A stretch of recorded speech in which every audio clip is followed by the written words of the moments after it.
Hey, this is Alan Schimmel for DevOps TV and DevOps.com.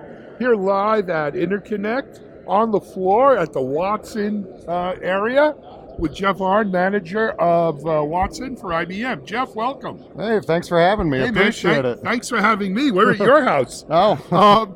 Jeff, this is a pretty cool little setup here. We've got hard hats and orange hazard suits and all kinds of stuff going on.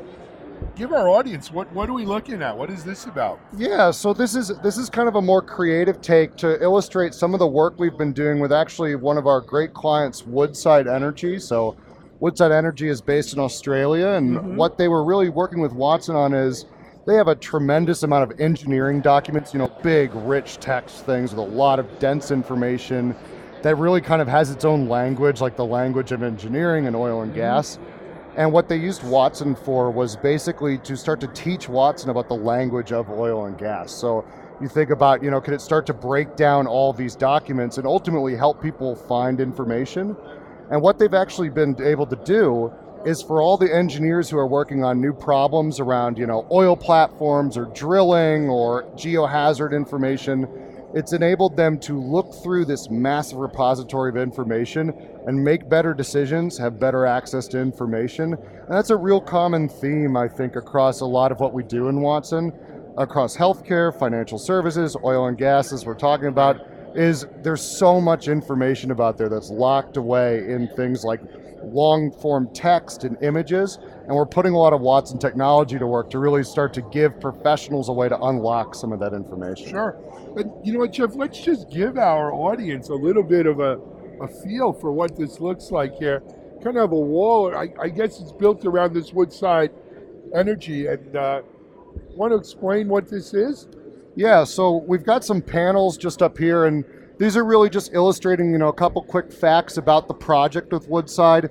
But one of the things I really love about this setup is the quote we have here, where it's about creating a culture of inquiry to take us to the next level. I mean, that's for Woodside. This project is really not just about, hey, we need better technical operations, but I think actually something that's very core with like kind of the DevOps crowd and cloud and all of that is, it's about creating a culture, in this case, of better access to research, better access to information, better use of that information in an organization. Sure. So here we've just kind of got an inspiration wall with some videos that are playing, just showing the project and everything like that. Stuff like that here? Yeah, exactly. And so what this is showing over here Why don't we come over here? Yeah. So what Woodside's working with is very much what you would think of these offshore drilling oil rigs. And these are massive projects that take decades or years and really amount to a lot of time, investment, and money. And so the value for them to be able to access information more effectively and make better decisions, it has an extreme effect on their ability to be kind of a more effective organization. Very cool, very cool. So Jeff, so this is kind of the Woodside exhibit at Watson. Yeah. But when we look out across this huge floor here at InterConnect, we see Watson everywhere, right? There's Watson Partners, Watson Talent, Watson in the Dev Zone. What we're really almost seeing is Watson, and Watson's a name for whether you want to call it cognitive or artificial intelligence or machine learning or all of the above. But Watson is kind of code word for all of that, and it's really embedding itself into everything, not only that IBM does, but everything we as a civilization is doing, right? And there's a lot of very cool examples of it here on the floor. What do you see coming down the pike? Yeah, so I think, some of the biggest things that really for me are exciting are things that we've been, hearing about for a while that represent these much larger work. Obviously you can't talk about something that's inspirational about Watson without mentioning the work that's happening in healthcare. Absolutely around cancer diagnosis and treatment, around, identifying medical imaging. That is one of the truest examples, I think, of really something that's awesome to see. But on the floor, there's a lot of stuff going on. We're looking at kind of Watson in the marketing space. How do you focus on kind of content offers, or, you look at Watson as kind of like a, HR coach representative there.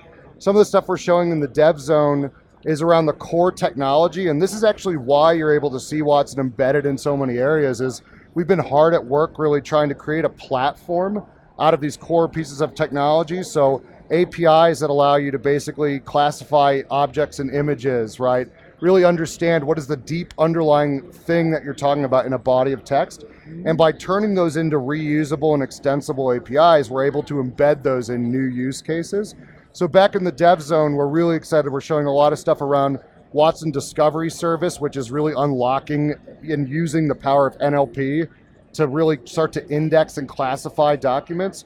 Visual recognition, Watson Conversations, so actually creating chat interfaces that can interact in natural language and kind of understand things in natural language. And so for us, I think one of the things that's just most exciting is the platform itself. You know, running on Bluemix and really extendable into a wide variety of industries. It really has kind of created the building blocks and the foundation for you to see this manifest in all these industries here. Yeah. Jeff, I wanted to draw your attention over to here. Sure. I saw a crowd here all day. Yeah. Right over here at the Cognitive Customer Engagement. Yeah. Would you mind explaining to us what do we have here? What are we looking at? So what we're actually showing here is one of our basically cloud-based products and something we're really excited about. So what we're showing here is Watson Virtual Agent. And what Watson Virtual Agent does is it's built on top of our Watson Conversation Service. So it basically allows a business to bring a virtual assistant into their business as a product. And business users can go in and configure how their virtual agent talks, how it, reacts to certain situations, and they can go underneath the hood into the Watson Conversation Service and start to teach it new things about their business. And so really what we're looking to do is on top of all these services, you start to build all the comforts, all the niceties, and you start to build that into a cloud offering. And we've had an incredible reception to Watson Virtual Agent here at the conference because it really starts to show that these building blocks become very serious things when you start to build nice things like an interface and all that on top of it. So It's been great to see the interest about it for sure. Wow, could this be the end of the call center as we know it? So actually, it's interesting that you say that. We really don't see this as being competitive to a professional at all. Right. What we've seen is that, take Woodside again as an example where we started. So Watson, in this case, working on the Woodside project, it's not about interrupting or disrupting the engineer. It's about making them more effective at what they do. So when we think about how Watson technology and from an IBM standpoint, how AI technology comes into the professional workplace, it's really about a partnership. It's about this technology becoming assistive to a professional and the two of them together really doing something that they may not have been able to do on their own. Makes sense. Pretty cool, man. This is really. I don't know if we could get over here what Jeff's referring to, but it's really sort of an online help system that is learning your business to help customers. Yeah, and in the case of this product, so there's some things that it's already pre-configured on, like if the user wants to update their contact information, if the user wants to swap a device, or they want to, hey, what phone number do I call a store at? And we actually give the user, so the user of Watson Virtual Agent, so in this case, the business user who's configuring it, in the application itself, they can test out the virtual agent, they can see how it would respond.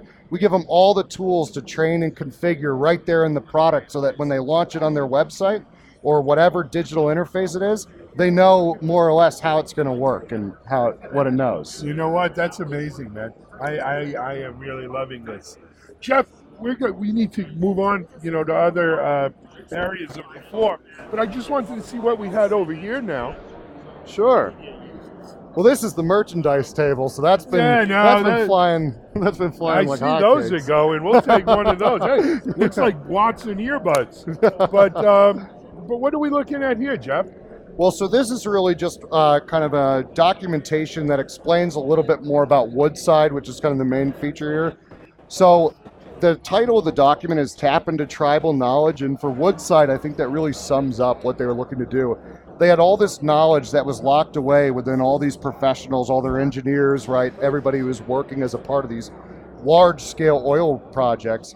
And what they really wanted to do was turn that into a resource using Watson that all of the engineers could tap and really kind of unlock, in a way, the informational legacy of all their engineers. So we're providing some more information, kind of an exposition as to what is it they're actually doing and everything like that. So what we really wanted to do here was hone in on an amazing example of when you think of a big project that really speaks to like fundamental things that we work at in the world. When Watson comes in a large way, what does that really mean to both an organization and industry and to us as consumers, really? Sure. You know, Jeff, for me, so I'm a little older than you, what says it all is when last year where I was at InterConnect, and the big highlight from Watson, I think, was a Watson-powered dating service, which was nice, but not earth-changing. This is kind of Watson, the kind of stuff you're showing us now is how Watson and these kinds of technologies can change the world. Well, I think, from the day that Jeopardy ended, we really set out and said the first industry we identified was healthcare. Not to go back to that too much, but, what it really shows is, if you think about who IBM is and what we work on and kind of what our legacy has been as a company, it really speaks to taking on work that is fundamentally challenging and fundamentally important. I think Woodside's a great example. Work we're doing in financial services. We heard with Ginny today with H&R Block and with Salesforce. Sure. So there's a lot going on, and I think because of who IBM is, it only stands to reason that this technology would go to work in really important ways. Yep, change the world. Yep, that's right. All right. Well, Jeff, thank you so much for giving us a quick tour of the Watson area here at one of many Watson exhibits on the floor. And we look forward to hearing more from you soon. Well, thank you very much for having me, and I hope you enjoy the rest of the conference. Thank you. This is Alan Schimmel for DevOps.com on the floor of IBM's InterConnect 2017.